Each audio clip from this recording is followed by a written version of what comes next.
శుక్లాంబరధరం విష్ణుం శశివర్ణం చతుర్భుజం ప్రసన్నవదనం ఝాయేత్ సర్వవిఘ్నోపశాంతయే. రోహిణీ చంద్రశయన వ్రతము.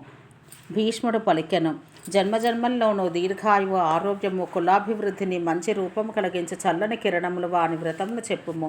పులస్త్యుడు పలికెను: పురాణవేత్తలచే చెప్పబడినది, అక్షయ స్వర్గమును కలిగించినది, రహస్యమైనది. నీవడిగిన రోహిణీ చంద్రశయన వ్రతమును ఇప్పుడు నీకు చెప్పెదను.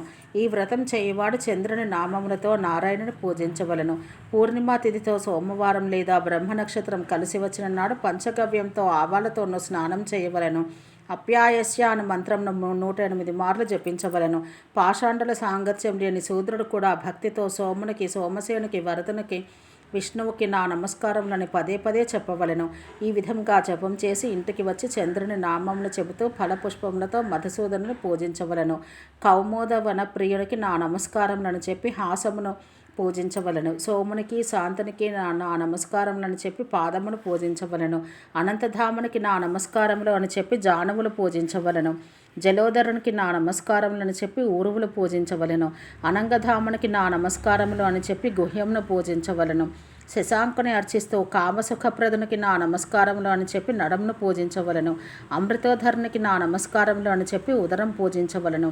శశాంకునికి నా నమస్కారములు అని చెప్పి నాభిని పూజించవలను. చంద్రునికి నా నమస్కారములు అని చెప్పి ముఖమును పూజించవలను. చంద్రునికి నా నమస్కారములు అని చెప్పి హాసమును పూజించవలను. ఓషధపతికి నా నమస్కారములు అని చెప్పి ముక్కును పూజించవలను. ఆనంద బీజునికి నా నమస్కారములు అని చెప్పి కనుబొమ్మలను పూజించవలను. పద్మనాభునికి నా నమస్కారములు అని చెప్పి చంద్రుని కన్నులను పూజించవలను. దైత్య నిషూదనకు, సమస్తాధ్వర పూజితునకు నా నమస్కారములు అని చెప్పి చెవులను పూజించవలను. ఉదధి ప్రియునికి నా నమస్కారములు అని చెప్పి చంద్రుని నొసలను పూజించవలను. సుషుమ్నాధిపతికి నా నమస్కారములు అని చెప్పి కేశములను పూజించవలను. శశాంకునికి నా నమస్కారములు అని చెప్పి మురారి శిరస్సునకు పూజించవలను. విశ్వేశ్వరునికి నా నమస్కారములను చెప్పి కిరీటమును పూజించవలను. అలాగే పద్మప్రియ, లక్ష్మి అను నామములను చెబుతూ రోహిణిని పూజించవలను. సౌభాగ్య సౌఖ్యామృత సాగరునికి నా నమస్కారములు. ఈ విధంగా చంద్రుని పత్నిని ధూపములతో పూజించి రాత్రికి కటిక నేలపై పరుండవలను. ఉదయాన్నే నిద్రలేచి పాప వినాశనునికి నా నమస్కారములను చెప్పి నీరు నింపిన బంగారు పాత్రను బ్రాహ్మణునికి దానం ఇవ్వవలను. గోమూత్రమును తాగి మాంసము, ఉప్పు లేని భోజనం చేసి 31 ముద్దల అన్నమును నీతితో తినవలను. ఇతిహాసములు వినవలను. కదంబ పుష్పములను, నల్ల కలువలను, కేతక, జాజి, కరవీర పుష్పములు, చెంపక పుష్పములు మొదలైన వాటితో పూజించవలను. శ్రావణమాసం మొదలుకుని వరుసగా ఈ పుష్పములతో శ్రీహరిని పూజించవలను. ఈ విధంగా 1 సంవత్సర కాలం చేసి శయ్యను దానం ఇయ్యవలను.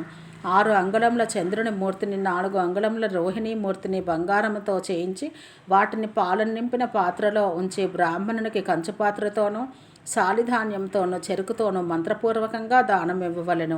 పుణ్యాత్ములైన బ్రాహ్మణ దంపతులకు వస్త్రాభరణములతో 1 గోవును దానం ఇవ్వవలను. ఆ బ్రాహ్మణ దంపతులను రోహిణీ చంద్రులుగా భావించి, ఓ కృష్ణ, చంద్రుని రూపంలో ఉన్న నిన్ను రోహిణి ఎన్నడూ విడువనట్టు నాకు అన్నమునకు, విభూతులకు వియోగం కలగకుండుగాక.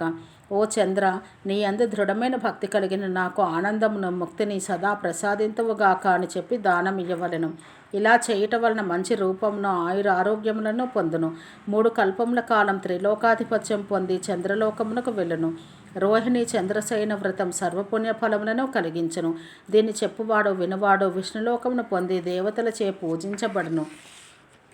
ఓం సహనాభవతు సహనౌ భునత్తు సహ వీర్యం కరవావహై తేజస్వినావధీతమస్తు మా విద్విషావహై. ఓం శాంతి శాంతి శాంతి.